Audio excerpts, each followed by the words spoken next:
اور وہ اس کا کس مقصد کے لیے استعمال کر رہا ہے, کس سے بچنے کے لیے استعمال کر رہا ہے.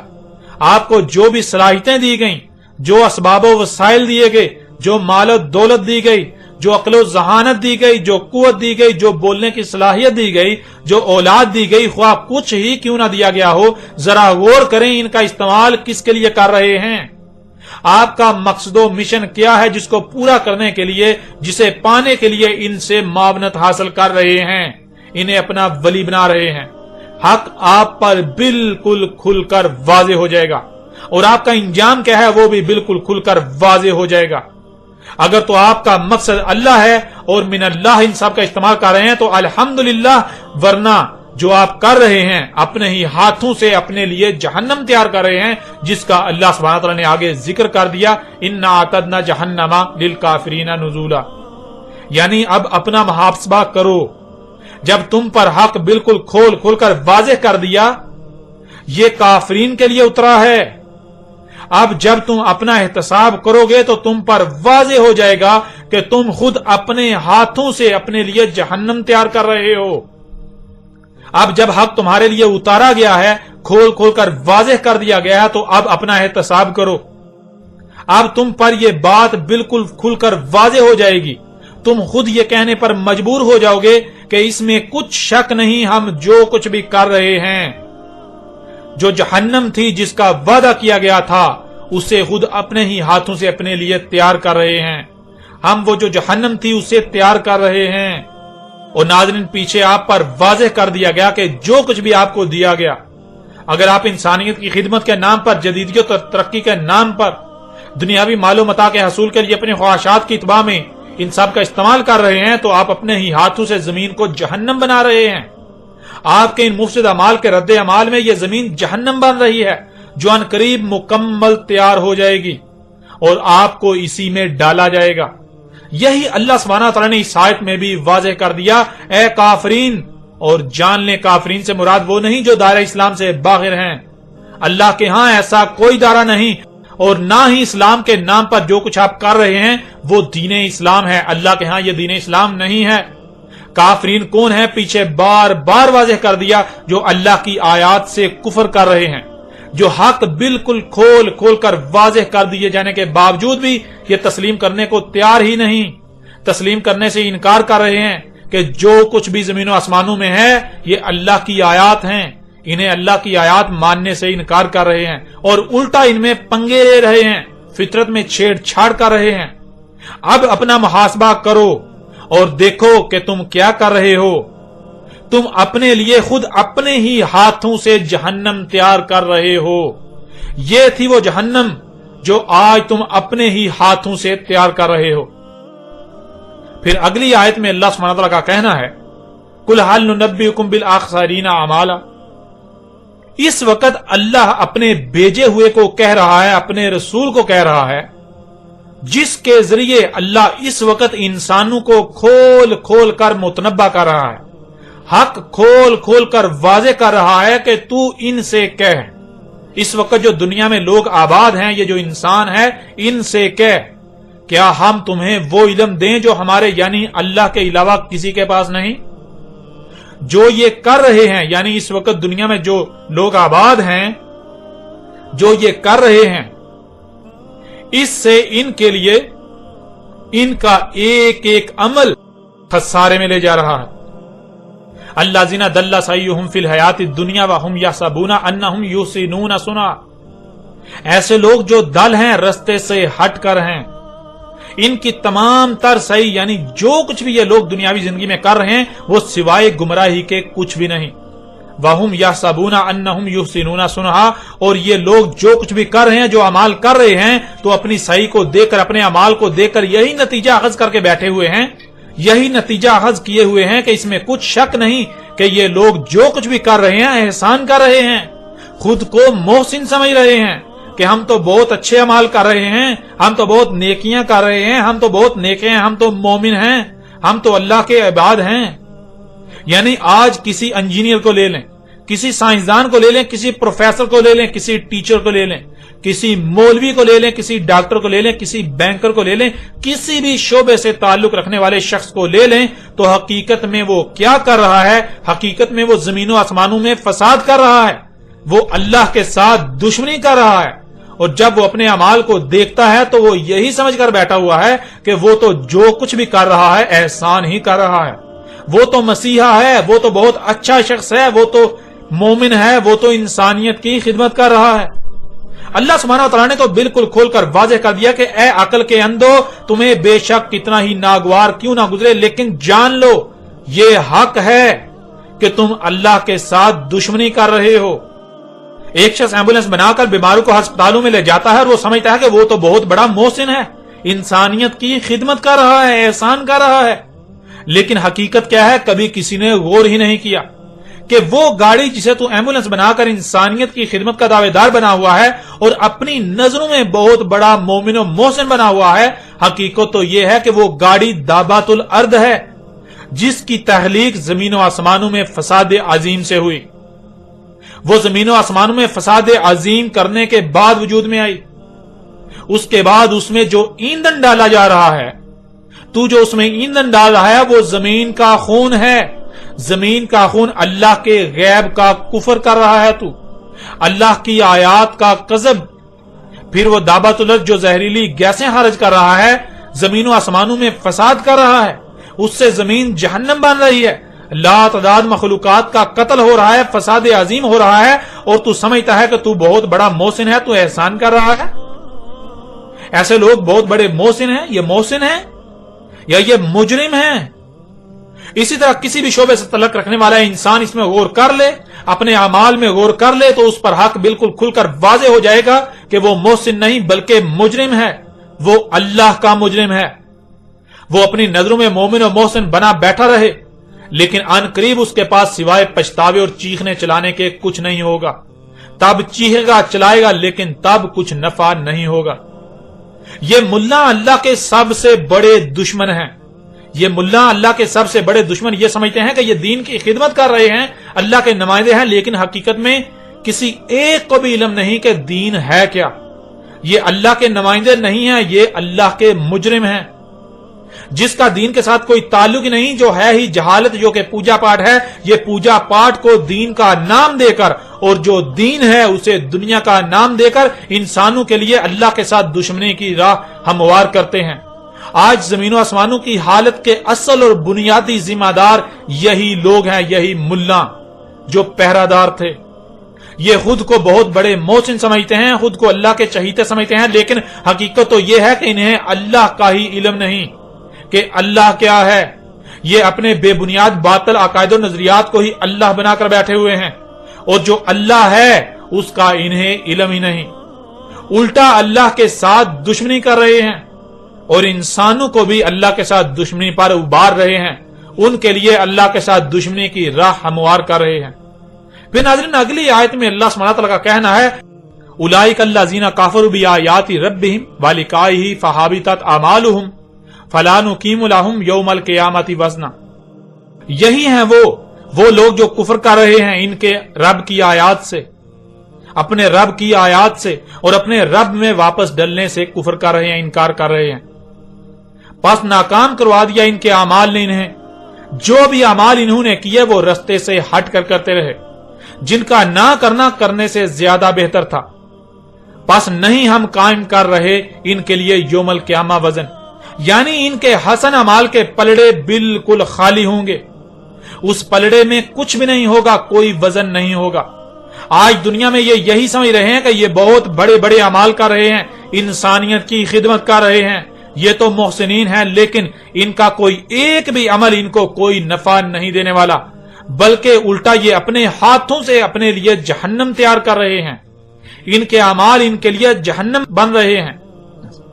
اصل وجہ ہی یہی ہے کہ ان کو علم ہی نہیں کہ یہ ہیں ہی گمراہ۔ جب ان کو آخرت کا ہی علم نہیں کہ آخرت کیا ہے، جب ان کو علم ہی نہیں کہ جنت کیا ہے، جب ان کو علم ہی نہیں کہ جہنم کیا ہے، یہ آخرت کو، جنت و جہنم کو دیو مالائی کہانیاں بنا کر بیٹھے ہوئے ہیں۔ جب آخرت، جنت و جہنم ان کے نزدیک ہیں ہی دیو مالائی کہانیاں، تو ظاہر ہے پھر یہ جو کر رہے ہیں تو یہ سمجھیں گے کہ یہ جو کچھ بھی کر رہے ہیں بہت اچھے عمل کر رہے ہیں، یہ بہت بڑے محسن ہیں، حالانکہ خود اپنے ہی ہاتھوں سے زمین کو وہی جہنم بنا رہے ہیں جس کا ان سے وعدہ کیا گیا تھا۔ حق اس قدر کھول کھول کر واضح کر دیے جانے کے باوجود بھی یہ جو کچھ بھی زمین و آسمانوں ہیں انہیں اللہ کی آیات ماننے کو تیار ہی نہیں، یہ اللہ کی آیات سے کفر کر رہے ہیں، جو ان کا رب ہے اس سے کفر کر رہے ہیں۔ کیا غور نہیں کیا کہ کون ہے تمہارا رب؟ ذرا غور تو کرو، کیا یہی وہ ذات نہیں جس نے تمہیں وجود دیا جنہیں تم مخلوقات کا نام دیتے ہو؟ ذرا غور تو کرو تم کیسے وجود میں آئے، کیسے خلق ہوئے؟ ذرا غور تو کرو تمہاری ضروریات کیا ہیں، انہیں کون خلق کر رہا ہے؟ کیا یہی جو کچھ زمین و آسمانوں میں ہے یہی سب سامنے نہیں آئے گا خالق کی صورت میں؟ جب یہی رب سامنے آتا ہے تو پھر رب سے ہی کفر کر رہے ہو، رب کی ہی تکذیب کر رہے ہو۔ کیا اسی سے تم وجود میں نہیں آئے اور موت کے بعد دوبارہ اسی میں نہیں جا ملو گے؟ دوبارہ یہی ذات تمہیں وجود میں نہیں لائے گی؟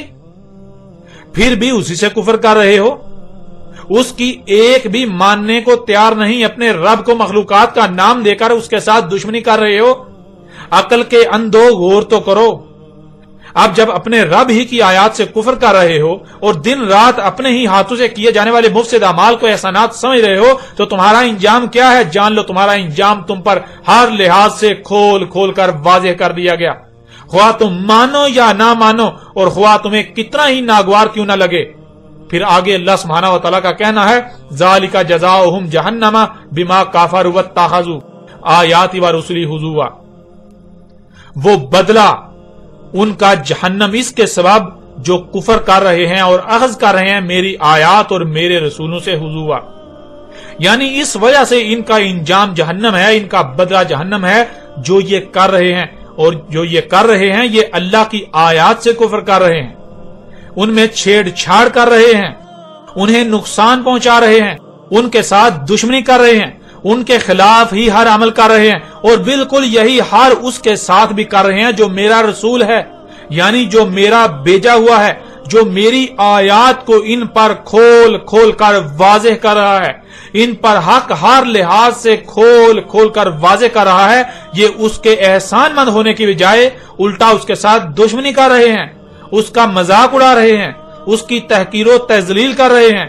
اسے نقصان پہنچانے کی منصوبہ بندیاں کر رہے ہیں، اس کے خلاف محاذ کھلے ہوئے ہیں، جس سے وہ متنبہ کر رہا ہے اس سے باز آ کر عذاب سے بچنے کی بجائے الٹا ڈنکے کی چوٹ پر وہی کر رہے ہیں، اپنے آباء و اجداد کو ترک کر کے میرے رسول کی طرف سے کھول کھول کر واضح کردہ حق کو اخذ کرنے کی بجائے، پکڑنے کی بجائے الٹا رسول کے ساتھ دشمنی کر رہے ہیں اور اپنے آباء و اجداد کو کسی بھی صورت چھوڑنے کو، ترک کرنے کو تیار ہی نہیں۔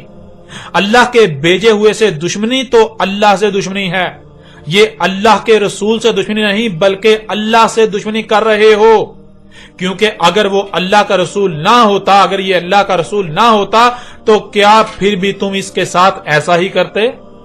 نہیں، بالکل نہیں، بلکہ اس کے ساتھ صرف اسی وجہ سے تو ایسا کر رہے ہو کیونکہ یہ اللہ کا رسول ہے۔ جب اللہ کا رسول ہونے کی وجہ سے اس کے ساتھ ایسا کر رہے ہو تو پھر ظاہر ہے اصل میں یہ اللہ کے ساتھ دشمنی کر رہے ہو۔ رسول کا تو اپنا کوئی وجود ہوتا ہی نہیں، رسول تو اللہ کی زبان ہوتا ہے، رسول کا مقصد و ذمہ داری ہوتی ہے وجود کی ترجمانی کرنا، پیغام پہنچانا، سو رسول آسان طریقے سے پیغام پہنچا رہا ہے اور کھول کھول کر پہنچا رہا ہے۔ اب یہ اپنی منصوبہ بندیاں کریں، یعنی اب تم اپنی منصوبہ بندیاں کرو، اللہ اپنی منصوبہ بندی کر رہا ہے، اللہ کی اپنی منصوبہ بندی ہے، جلد ہی جان لیں گے، جلد ہی تم جان لو گے کہ تمہارے ساتھ ہوتا کیا ہے، جلد ہی اپنی آنکھوں سے دیکھ لو گے، یہ جلد ہی اپنی آنکھوں سے دیکھ لیں گے۔ ناظرین، جب زبان اپنا کام کرتی ہے اور زبان سے کوئی نہ مانے، باز نہ آئے، تو زبان کے فوراً بعد ہاتھ حرکت میں آتا ہے، لاتیں حرکت میں آتی ہیں، لاتوں کے بت باتوں سے نہیں مانتے، اس لیے زبان کو اپنا کام کر لینے دو، رسول کو حق ہر لحاظ سے کھول کھول کر پہنچا لینے دو، جیسے ہی رسول اپنا کام مکمل کر چکے گا تو اس کے فوراً بعد ہاتھ اور لاتیں حرکت میں آئیں گی، تب تم مانو گے، لیکن تب تمہارا ماننا تمہیں کوئی نفع نہیں دے گا۔ سو اے اس وقت دنیا میں آباد لوگوں، جان لو تم سے خطاب کیا جا رہا ہے، تم سے کہا جا رہا ہے، حق تم پر کھول کھول کر واضح کر دیا گیا، ابھی وقت ہے اپنی آنکھیں کھول لو، ورنہ تمہارے ساتھ بالکل وہی ہونے والا ہے جو تمہارے آبا قوم نوح، قوم عاد، قوم سمود، قوم شعیب، قوم لوط و آل فرعون کے ساتھ ہوا۔ عذاب عظیم القاریہ اور اس کے بعد الساعۃ تمہارے بالکل سر پر آ چکی، تم کس کا انتظار کر رہے ہو؟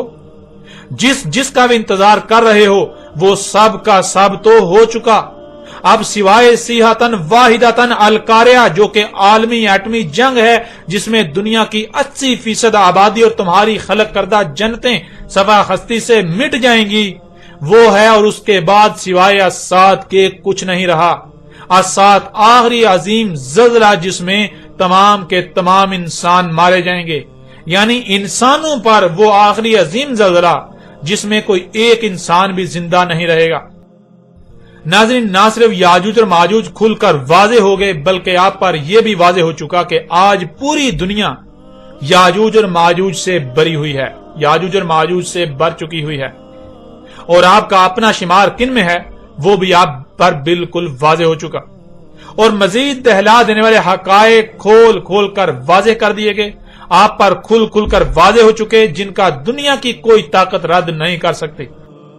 اور آئندہ بات کریں گے قرآن میں دوسرے مقام پر یاجوج اور ماجوج کے بارے میں جو رہنمائی کی گئی ان آیات پر۔